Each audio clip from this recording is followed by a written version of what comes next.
Oral health से आप क्या समझते हैं? मोस्टली लोगों को लगता है कि ट्वाइस ब्रशिंग करना, टंग क्लीनिंग करना, यही ओरल हेल्थ होता है। आप बताइए, क्या इतना सिर्फ करने से जो हमारे मुंह की साफ सफाई है, यानी कि ओरल हाइजीन है, वो मेंटेन हो जाती है? हेलो गाइस, कैसे हैं आप लोग? मैं हूँ डॉक्टर कंचन।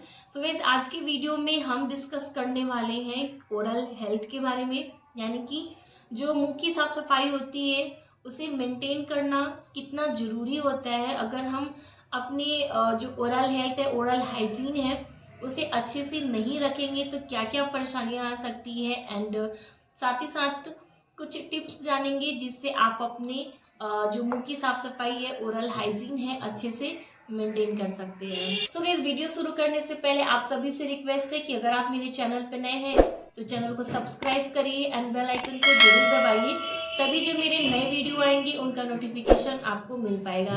एंड गाइस, एक चीज़ और आपसे कहनी है, आप सभी वीडियोस तो देखते हो बट लाइक नहीं देते हो।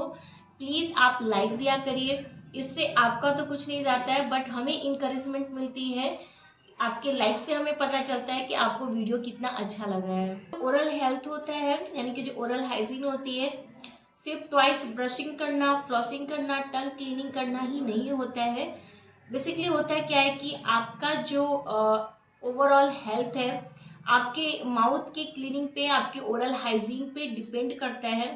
अगर हमारे माउथ अच्छे से क्लीन नहीं होंगे, उसमें इन्फेक्शन होगा, बैक्टीरियल इन्फेक्शन होगा, वायरल प्रॉब्लम्स होंगी, तो इससे हमारे जो ओवरऑल हेल्थ है, जो हमारा अदर बॉडी पार्ट है, वो भी अफेक्ट करता है। ये सारी चीजें हम आगे समझेंगे कि कैसे अफेक्ट करता है। हम जान लेते हैं कि ओरल हेल्थ को मेंटेन करना क्यों जरूरी होता है। जो फर्स्ट रीजन है हमारा, अगर आपका ओरल हाइजीन अच्छा नहीं है, यानी कि पुअर है, तो वैसे कंडीशन में चांसेस होते हैं डायबिटीज के, स्ट्रोक के, कार्डियोवैस्कुलर प्रॉब्लम्स की। तो अब हम समझ लेते हैं कि ये प्रॉब्लम्स आखिर हो कैसे जाती हैं। सो गाइस, अगर आपके माउथ में बैक्टीरियल इन्फेक्शन है और हम जब भी कोई फूड लेते हैं, कुछ भी खाते पीते हैं, तो वो जो बैक्टीरियाज होती है, जो इन्फेक्शन होता है, हमारे अंदर बॉडी पार्ट्स में भी, हमारे स्टमक में भी जाता है, हमारे ब्लड स्ट्रीम में भी वो ट्रेवल करता है, जिसकी वजह से कार्डियोवैस्कुलर प्रॉब्लम, यानी कि हार्ट की प्रॉब्लम्स हो जाती हैं। एंड और भी जो सारी प्रॉब्लम्स हैं वो होती है क्योंकि जो हमारे माउथ में बैक्टीरिया प्रेजेंट होता है, चाहे वो हम पानी पी रहे हैं या फिर खाना खा रहे हैं, तो उसके थ्रू हमारे अदर बॉडी पार्ट्स में भी जाता है, जिससे कि हमारे वो ओवरऑल बॉडी को भी अफेक्ट करता है। नेक्स्ट होता है इसकी प्रिवेंटिंग टूथ लॉस। अगर हमारा ओरल हाइजीन अच्छा है तो हमारे टूथ लॉस होने से भी बचाता है। कैसे बचाता है? अगर जैसे कि कुछ लोग होते हैं जिनके माउथ अच्छे से क्लीन नहीं होते, उन्हें प्लाक एंड कैलकुलस की प्रॉब्लम होती है, यानी कि जो बिल्डअप हो जाता है, मोटे मोटे टाटार जो होते हैं, कैलकुलस होते हैं, आप यहाँ इमेज में देख पा रहे हैं। अगर इस तरह के आपके माउथ में इन्फेक्शंस हो रखे हैं, जिससे आपका गम्स भी अफेक्टेड होता है, यानी कि जो मसूड़े होते हैं वो भी वीक हो जाते हैं, दांत भी वीक हो जाती है। अगर आपका ओरल हाइजीन अच्छा नहीं है तो धीरे धीरे कारण क्या होता है कि आपके जो मसूड़े कमजोर हो जाते हैं एंड दांत जो आपके हैं वो निकल जाते हैं। साथ ही साथ अगर ओरल हाइजीन अच्छा नहीं है, उसकी वजह से कैविटी भी होती है, टूथ डिके भी होने लगते हैं। तो अगर आपका ओरल हाइजीन अच्छा होगा तो इन सारी चीज़ों से आप बच पाएंगे, आपके टीथ भी स्ट्रांग रहेंगे।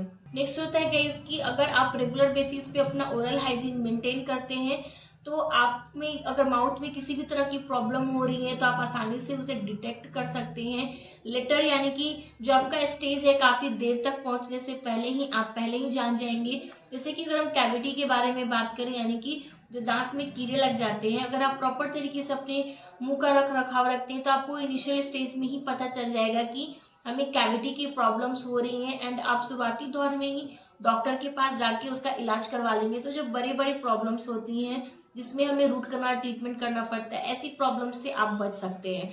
नेक्स्ट होता है गाइस कि ओरल कैंसर जैसी चीज़ों से भी आप बच सकते हैं अगर आप अपने माउथ का प्रॉपर तरीके से ख्याल रखते हैं। तो आपने देखा होगा कि बहुत सारे लोगों में, चाहे वो टोबैको यूज़ करें या ना करें, जो नॉन अल्कोहलिक, नॉन टोबैको च्यूअर होते हैं, उनमें भी कैंसर जैसी प्रॉब्लम्स होने लगती हैं। अगर आप प्रॉपर तरीके पे अपने मुंह का रख रखाव रखते हैं तो छोटे से छाले भी हो रहे हैं, तो अगर आप नोटिस करते हैं कि किस तरह के छाले हैं एंड क्या ये कैंसरस है या फिर नॉर्मल छाले हैं, बहुत सारे ऐसे सिम्टम्स होते हैं लिंक आपको डिस्क्रिप्शन बॉक्स में मिल जाएगा, जिससे आप आसानी से समझ सकते हैं। तो ये सारी चीज़ें जो होती हैं, अगर आपका ओरल हाइजीन अच्छा है तो आप बेशक ओरल कैंसर जैसी चीज़ों से भी बच सकते हैं। Last but not the least, जो हमारी माउथ होती है, जो हमारी टीथ होती हैं, हम इसे यूज़ तो करते हैं खाना खाने के लिए, साथ ही साथ जो हमारी टीथ होती है हम उसे ऑल्सो यूज़ करते हैं अपनी ब्यूटीफुल स्माइल के लिए। अगर आपका ओरल हाइजीन अच्छा होगा, आपके जो टीथ होंगे वो शाइनी होंगे, वाइट होंगे एंड डिकेड नहीं होंगे, तो आप कॉन्फिडेंटली स्माइल कर सकते हैं। मैं गलत नहीं हूँ, तो हर कोई चाहता है कि उनके जो दांत है वो बहुत ही खूबसूरत हो, ताकि जो उनकी स्माइल हो वो भी सुंदर हो जाए। ये तो हो गए कुछ पॉइंट्स जिससे आप समझ पा रहे होंगे कि ओरल हाइजीन को मेंटेन करना कितना जरूरी है। ये तो हमारे मुंह के में असर करता ही करता है, साथ ही साथ हमारे जो अदर बॉडी के पार्ट्स होते हैं, जैसे कि हमारा हार्ट हो गया, किडनी हो गया, स्टोमक हो गया, इन सारों चीज़ों को अफेक्ट करता है। अब हम जान लेते हैं कुछ टिप्स जिससे आप अपने मुंह की साफ सफाई का अच्छे से ध्यान रख सकते हैं। सो गाइस, हर डेंटिस्ट आपको सबसे पहली जो चीज़ है वो रिकमेंड करते हैं, जो बताते हैं टिप्स।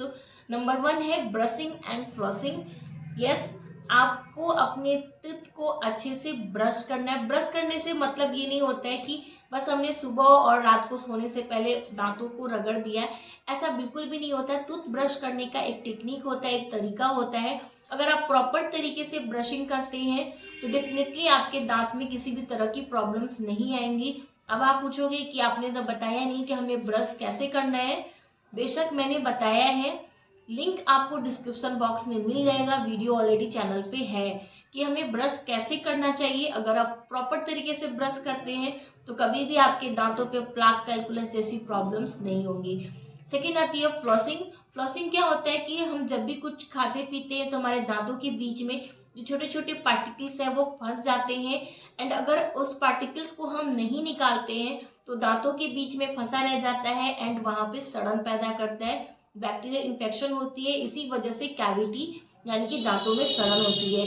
तो अगर आप फ्लॉसिंग करते हैं तो आसानी से वो जो पार्टिकल्स आपके दांतों के बीच में फंसे हैं वो निकल जाते हैं एंड आप कैविटी जैसी प्रॉब्लम से बच सकते हैं। बताएगा इस माउथ वॉश, आप माउथ वॉश भी यूज कर सकते हैं, बट क्वेश्चन फिर वही आता है कि आपको माउथ वॉश यूज कैसे करना है, कौन सा माउथ वॉश यूज करना है। आप जब दुकान पर जाओगे तो आपको वैरायटी ऑफ माउथ वॉश मिलते हैं, फिर आप कंफ्यूज हो जाते हैं कि मुझे कौन सा माउथ वॉश लेना चाहिए। तो इस पे भी मैंने डिटेल में वीडियो डाला है कि आपके ओरल हेल्थ के अकॉर्डिंग आपके लिए कौन सा माउथ वॉश बेस्ट है एंड आपको माउथ वॉश कैसे यूज करना है, क्या हमें माउथ वॉश को रेगुलर यूज करना चाहिए या फिर गैप देना चाहिए। ये सारी ही चीजें मैंने उस वीडियो में बताई है, तो इसका भी लिंक मैं आपको डिस्क्रिप्शन बॉक्स में दे दूंगी। नेक्स्ट है गाइस कि जब हम हेल्थ की बात करते हैं, चाहे वो हमारा ओरल हेल्थ हो या फिर हमारे ओवरऑल हेल्थ हो, तो हेल्थ जब आता है तो फूड जरूर आती है। तो इसके लिए हमें बहुत ही जरूरी होता है कि हम हेल्दी खाना खाएं। अगर आप अनहेल्दी चीजें खाते हैं, बाहर की चीजें, तले भुने हुए खाने खाते हैं, स्नैक्स खाते हैं, पैकेट फूड खाते हैं, तो नो डाउट वो आपके ओरल हेल्थ के साथ साथ आपके ओवर हेल्थ को भी डैमेज करता है। तो आपको इस चीज का भी ध्यान देना है कि आपका जो डाइट है वो हेल्दी हो, क्योंकि हमारे डाइट में जो कैल्शियम, मिनरल्स, विटामिन, ये सारी चीजें मिलती है वो हमारे दांतों के लिए, मसूड़ों के लिए भी बहुत जरूरी होती है।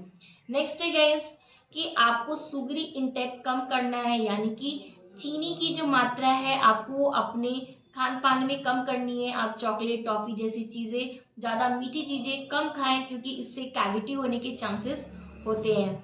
आप कहोगे कि अब कैसे हम चॉकलेट नहीं खाएं, मुझे चॉकलेट पसंद है। बेशक आप खाइए, बट हर चीज का खाने का एक तरीका होता है। आप जब भी कुछ भी खाते हैं, चाहे वो चॉकलेट खाइए, स्नैक्स खाइए, खाना खाइए, आप जब भी कुछ मील लेते हैं उसके बाद मैंने अक्सर अपने वीडियोस में शेयर किया है कि आपको कुछ भी खाने के बाद अपने मुंह को अच्छे से क्लीन करना है। क्लीन करने का मतलब ये नहीं कि ब्रश उठा के फिर से क्लीनिंग करनी है, नहीं। आप सिंपल जो पानी होता है, पीने का पानी है, आप अपने माउथ में रखिए एंड उसे अच्छे से चारों तरफ अपने मुंह के अंदर घुमाइए। इससे जो भी फूड पार्टिकल्स या फिर जो भी चिपचिपी चीजें आपके दांतों पे चिपकी होंगी वो क्लीन हो जाएंगी उसी वक्त, एंड उस पानी को आपको निकाल देना है, उसे निगलना नहीं है। आपके जो माउथ है वो अच्छे से क्लीन हो जाते हैं एंड किसी भी तरह की डेंटल प्रॉब्लम्स नहीं होती है। नेक्स्ट है गाइस, मैं अपने काफी वीडियोस में आप लोगों से कहते आ रही हूँ कि अगर आपकी कोई बैड हैबिट है, स्मोकिंग, टोबैको, च्यूइंग, अल्कोहल, तो प्लीज आप इसे छोड़ दीजिए। ये आपके लिए हेल्दी नहीं है, आपके लिए फ़ायदेमंद नहीं है। अगर आपकी कोई ऐसी हैबिट है तो आपको इसे छोड़ देना चाहिए। एंड आपको रेगुलर डेंटल चेकअप ज़रूर करना चाहिए। एटलीस्ट 1 साल में कम से कम 2 बार आपको अपने डेंटिस्ट के पास ज़रूर विजिट करना चाहिए रेगुलर डेंटल चेकअप के लिए। बहुत सारी ऐसी डेंटल प्रॉब्लम्स होती हैं जो आप खुद से आइडेंटिफाई नहीं कर सकते हैं कि आपको ये प्रॉब्लम हो रही है। अगर आप रेगुलर डेंटल चेकअप के लिए जाते हैं तो इनिशियल स्टेज में ही आप उसका ट्रीटमेंट ले पाएंगे। सो गाइस, ये थी आज की वीडियो। आई होप कि आपके लिए हेल्पफुल लगा। अगर ये तो डेफिनेटली लाइक दीजिए, चैनल को सब्सक्राइब करिए एंड अपने फैमिली फ्रेंड्स में भी जरूर शेयर करिए ताकि उन्हें भी हेल्प मिल सके। अगर आपके कोई क्वेश्चन हो तो आप मुझे कमेंट सेक्शन में पूछ सकते हैं। ऊपर दिए गए कॉन्टैक्ट नंबर पे भी आप मुझे कॉन्टैक्ट कर सकते हैं। तब तक के लिए be healthy and be happy. Bye bye.